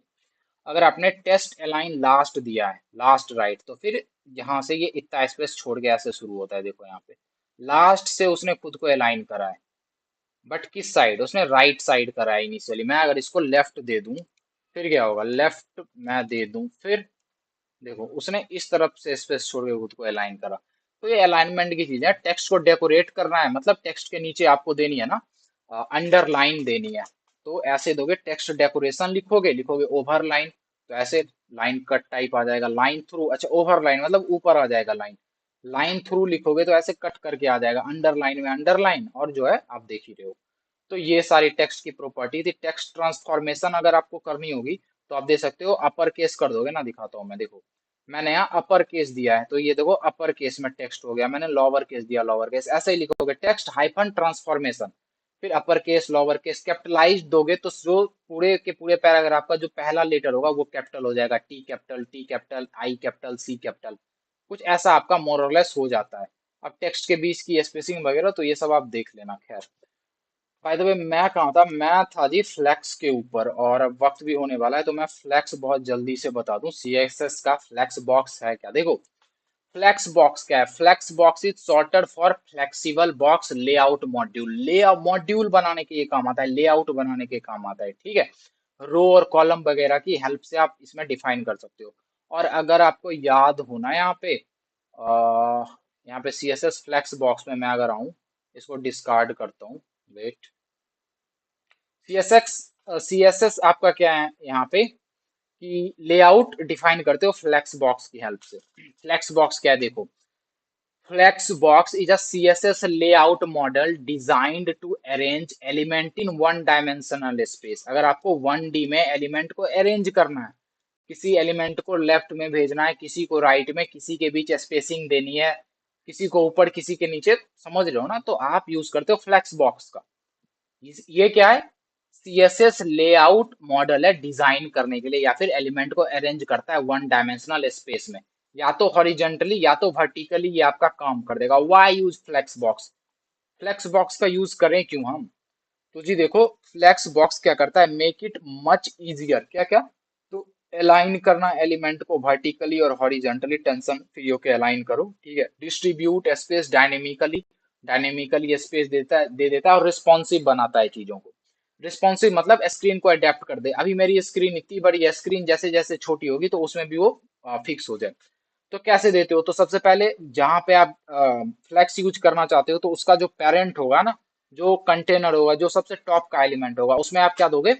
सपोज कर लो कोई डिव है, डिव के अंदर पैराग्राफ वगैरह बहुत कुछ आती है, तो आप उसमें दोगे डिस्प्ले, और उसके टाइप की मैं डिस्प्ले फ्लैक्स यूज करना चाहता हूँ। और ऐसे आप सीएसएस में देते हो, जैसे आप बॉर्डर वगैरह डिफाइन कर रहे थे वैसे ही।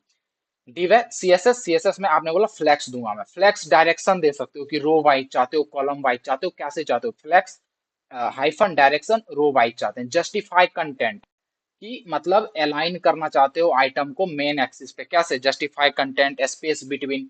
अगर आप जस्टिफाई कंटेंट कर रहे हो, स्पेस बिटवीन दे रहे हो, तो सपोज कर लो तीन डिव थी, एक डिव, दो डिव, तीन डिव, तीन कंटेंट है, तीन कार्ड है सपोज कर लो, तो आपस में सब स्पेसेस इक्वली डिस्ट्रीब्यूट कर लेंगी, ठीक है, और जाके बिल्कुल लास्ट बॉर्डर में ये सट जाती हैं। अगर आपने जस्टिफाई कंटेंट में स्पेस अराउंड दे दिया, ऐसे स्पेस अराउंड, ठीक है, तो वो क्या करेगा, जो भी स्पेसेस होंगी आपस में बांट लेगा, इधर भी स्पेस, इधर इधर अकॉर्डिंगली। स्पेस इवनली आपने दिया ना, तो सब बराबर बराबर स्पेस लेगा, इसके भी इस तरफ जितना स्पेस है उसके अकॉर्डिंग सब ले लेगा। तो डिफरेंस है स्पेस बिटवीन मतलब सबसे पहले तो बॉर्डर पे जाओ और बाकी जो स्पेस बटे बचेंगी ऐसे। स्पेस राउंड कुछ ऐसा, स्पेस इवनली बराबर बराबर स्पेस ले लेगा। अलाइन आइटम्स, आप आइटम्स को कैसे अलाइन करना चाहते हो, centre, left, right, top, bottom, जैसे भी। फ्लेक्स रैप आप यूज कर सकते हो जब कई बार क्या होता है, आप बहुत सी चीजें डालते हो तो लाइन ब्रेक हो जाती है, तब ये यूज होता है। फिलहाल के लिए इग्नोर करना, रहने दो आप। तो सबसे पहले कंटेंट है, अगर आपने उसमें डिस्प्ले फ्लेक्स दिया, आप फ्लेक्स स्टार्ट दोगे तो सारी कंटेंट स्टार्टिंग में आ जाएंगी, ठीक है। अगर आपने फ्लेक्स एंड दिया तो सारे आपके जो कंटेंट है ना, जो बॉक्स हैं, जो आपने कार्ड्स बना रखी हैं और जो आपने टेबल्स डिफाइन करा है, जो भी है, वो लास्ट से अलाइन हो जाता है यहाँ पे फ्लेक्स में। आई मीन से लेफ्ट से यहाँ पे राइट से होता है। सेंटर दोगे तो बिल्कुल सेंटर में। स्पेस बिटवीन मतलब कंटेंट के बीच में जब स्पेस देना हो तब यूज होता है justify content property. Justify content property का हम यूज करते हैं, देखो जस्टिफाई कंटेंट है ना, स्पेस देने के लिए कि स्पेस बिटवीन चाहिए, स्पेस राउंड चाहिए, स्पेस इवनली चाहिए, जैसा भी चाहिए मिलेगा। गैप देना है कंटेंट के बीच में तो दो गैप, 10 पिक्सल का, 30 पिक्सल का, जो भी दोगे उसके अकॉर्डिंग वो गैप ले लेगा, ठीक है। अब कंटेंट को अलाइन करना है तो दो तरीकों से अलाइन कर सकते हो आप, या तो हॉरिजॉन्टली अलाइन करोगे या तो वर्टिकली। अगर आपने हॉरिजॉन्टली अलाइन करी, देखो यहाँ मैंने स्पेस बिटवीन दिया तो इसने स्पेस ले लिया कुछ ऐसा, और आपको वर्टिकली करनी है तो आप ऐसे भी दे सकते हो। वर्टिकली भी आप इसको दे सकते हो, स्पेस राउंड, स्ट्रेच दे दोगे, बहुत सी चीजें।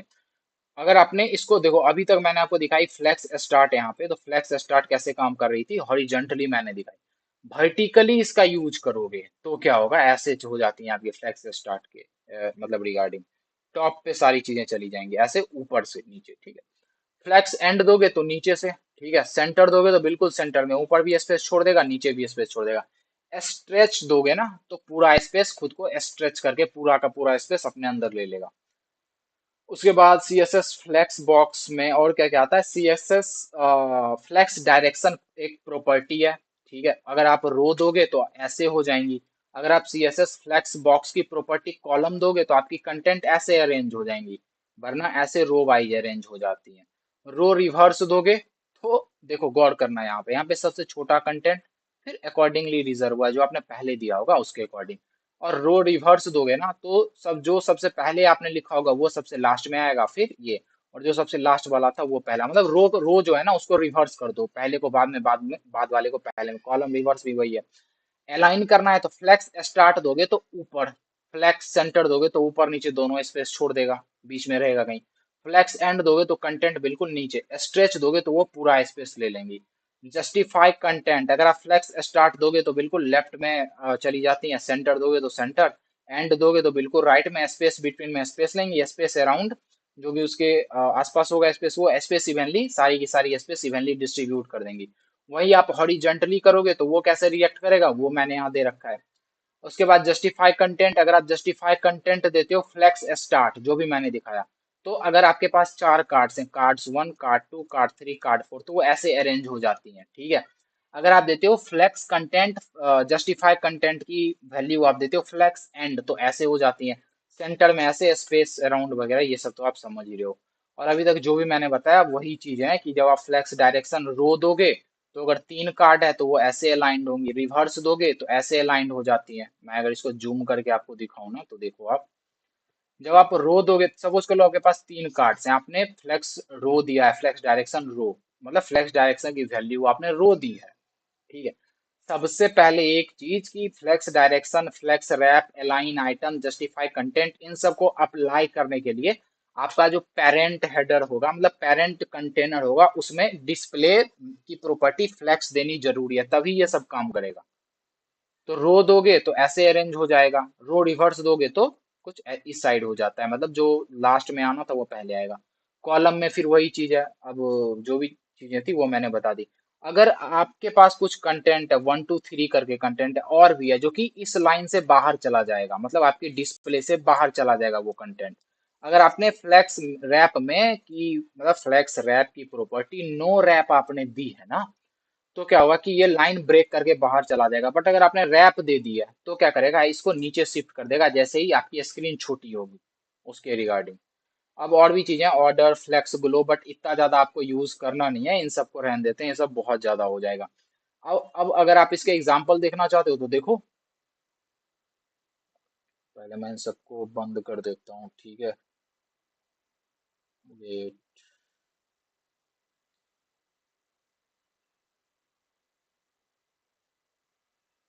ठीक है।